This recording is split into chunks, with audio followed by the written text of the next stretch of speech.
App వార్తల్ని క్షణాల్లో చదివే అవకాశం ఉంటుంది. ఒక న్యూస్ పేపర్, ఒక టెలివిజన్ ఛానల్ మీ చేతుల్లో ఎప్పుడూ ఉంటాయి. Hi hello, welcome to RTV health. నేను మీ దీప్తి.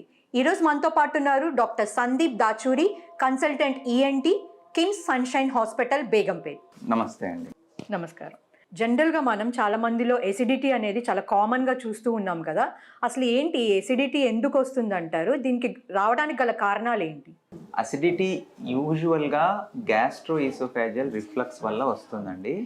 అసిడిటీ రావడానికి ముఖ్య కారణాలు అంటే ఈ లోయర్ ఈసోఫేజియల్ స్ఫింక్టర్ అంటామండి. మన కడుపుకి అన్ననాళానికి మధ్యలో స్ఫింక్టర్ ఒకటి ఉంటుంది, లోయర్ ఈసోఫేజియల్ స్ఫింక్టర్ అని.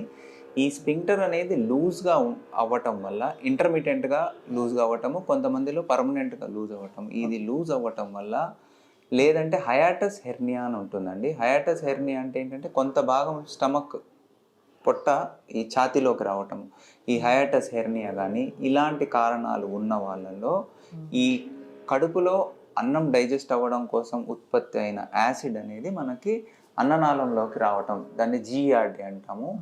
ఎల్పిఆర్డి అంటే లారింగ్స్, అంటే గొంతు భాగంలోకి ఈ acidity, laryngo pharyngeal reflux disease అంటాం, గొంతు భాగంలోకి రావటం అంటూ ఉంటుందండి ఈ స్ఫింక్టర్ లూజ్ అవ్వటం వల్ల. సో కడుపులో జీర్ణం అవ్వడం కోసం ఏ యాసిడ్ అయితే ఉత్పత్తి అవుతుందో, మనం తిన్న ఫుడ్ జీర్ణం అది గొంతులోకి రావటం వల్ల, లేదా ఛాతీలో మన ఫుడ్ పైప్ అంటాం, ఈసోఫాగస్, అందులోకి రావటం వల్ల మంట పెట్టడము, ఇలా ఉండటము, దాన్ని అసిడిటీ అంటామండి బేసికలీ.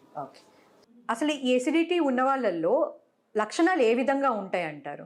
అసిడిటీకి క్లాసికల్ సిమ్టమ్స్ అంటే మనకి చెస్ట్ బర్న్ అంటాం, అంటే ఈ ఛాతీలో మంట రావటము, తర్వాత గొంతులో మంట రావటము, తర్వాత బర్పింగ్స్ అంటాం, అంటే తేంపులు రావటము, వాటర్ బ్రాషింగ్, అంటే ఈ గొంతులోకి ఏదో సడన్గా పడుకున్నప్పుడు, తిన్న తర్వాత పడుకుంటారు, వెంటనే నీళ్ళు ఏదో గొంతులోకి వచ్చేసినట్లు వాటర్ బ్రాషింగ్ రావటము, తర్వాత కాన్స్టెంట్గా చెస్ట్ పెయిన్ లాగా ఉండటము.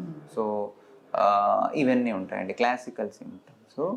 అలా కాకుండా కొంతమందిలో కాఫ్, కొంతమంది రేర్గా కాఫ్తో ప్రజెంట్ అవుతారు. డ్రై కాఫ్, సార్ పగలంతా బాగుంటాను, నైట్ పడుకుంటే నాకు డ్రై కాఫ్ వస్తుంది అంటారు. అలా ఏటిపికల్ సిమ్టమ్స్, కొంతమందిలో ఆస్తమాతో ప్రజెంట్ అవుతారు, కొంతమందితో కాఫ్తో ప్రజెంట్ అవుతారు, కొంతమందిలో ఈ డెంటల్ ప్రాబ్లమ్స్తో ప్రజెంట్ అవుతారు, కొంతమంది నేను మాట్లాడుతుంటే దుర్వాసన వస్తుంది సార్, పళ్ళు చూస్తే ఏమో నార్మల్గా ఉంటాయి, కానీ వాళ్ళకి అసిడిటీ కారణంగా మాట్లాడుతుంటే హాలిటోసిస్ అంటాం ఇంగ్లీష్లో, దుర్వాసన వస్తుంది సార్. ఇటువంటి ఎటిపికల్ సిమ్టమ్స్తో, గొంతు నొప్పితో, ఇలా ఎటిపికల్ సిమ్టమ్స్తో కూడా ప్రజెంట్ అవ్వచ్చు.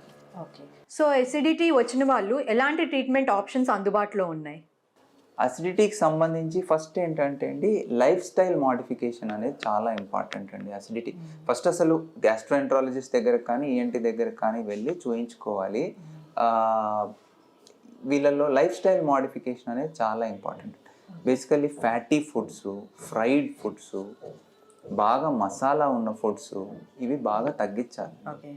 ఓకే, ఆయిలీ, ఫ్యాటీ, మసాలా బాగా వేసి స్పైసీ ఫుడ్స్ తినడం ఈ తరానికి బాగా ఇష్టం అయిపోయింది. బిర్యానీలు ఇవన్నీ, వాడు ఏం స్పైసెస్ కలుపుతాడో అవన్నీ కొంచెం చూసుకోవాలి. సో ఈ ఫ్యాటీ ఫుడ్స్ తగ్గించాలి, number 1 life style modification. Number 2, తిన్న వెంటనే పడుకోకూడదండి. తిన్న వెంటనే పడుకోకుండా ఒక 3 hours గ్యాప్ ఇస్తే ఏమవుతుందంటే, కూర్చొని ఉన్న పొజిషన్లో కానీ లేదా నడుస్తూ అలా ఉంటే ఏమవుతుందంటే, మనకి పొట్టలో జీర్ణం అవ్వడం కోసం ఎటువంటి యాసిడ్ అయితే ఉత్పత్తి అవుతుందో అది ఫుడ్ మొత్తం పేగులోకి వెళ్ళిపోతుంది, చిన్న పేగులోకి వెళ్ళిపోతుంది, స్మాల్ ఇంటెస్టైన్లోకి. సో మనకి యాసిడ్ రిఫ్లక్స్ అయ్యే అవకాశం తగ్గుతుంది బాగా. సో మీరు రాత్రి 7ంటికి భోంచేసి 10ంటి తర్వాత పడుకోవడం అలవాటు చేసుకుంటే, ఆ 3 hours గ్యాప్లో మనకి ఈ ఫుడ్ కొంత డైజెస్ట్ అయిపోయి చిన్న పేగులోకి వెళ్ళిపోయి పైకి ఈసోఫాగస్ అంటే అన్ననాళంలోకి వచ్చే అవకాశం తగ్గుతుంది. సో డెఫినెట్గా బెనిఫిట్ ఉంటుంది. సో ఈ కాఫీ తగ్గించుకోవాలండి. కాఫీ అనేది మనకి లోయర్ ఈసోఫాజియల్ స్ఫింక్టర్ని రిలాక్స్ చేస్తుంది. సో కెఫీను, చాక్లెట్స్, కోకోకోలా, పెప్సీలు, ఈ మింట్ ఫ్లేవర్ ఉన్న ఐటమ్స్, ఇలాంటివన్నీ తగ్గించుకుంటే మనకి ఈ యాసిడ్ రిఫ్లక్స్ అనేది తగ్గుతుందండి. వీటన్నిటితోటి కావట్లేదు అంటే మనము మెడికల్ గ్యాస్ట్రోఎంట్రాలజిస్ట్ కానీ ఈఎన్టీ సర్జన్ దగ్గర కానీ వెళ్తే, యూజువల్లీ చాలా మందిలో స్కోపీ అవసరం ఉండదు, కానీ ఒక స్కోపీ వేసి చూసుకుంటే సేఫ్ సైడ్ ఎందువల్ల ఈ సిమ్టమ్స్ ఎక్కువ వస్తున్నాయి, ఏమైనా హయాటస్ హెర్నియా అలాంటిది ఉందా, ఇంకేమైనా అల్సర్స్ ఏమైనా ఉన్నాయా స్టమక్లో కానీ ఫుడ్ పైప్లో కానీ ఇంకేమైనా చేంజెస్ ఉన్నాయా అనేది క్లియర్గా స్కోపీలో తెలుస్తుంది.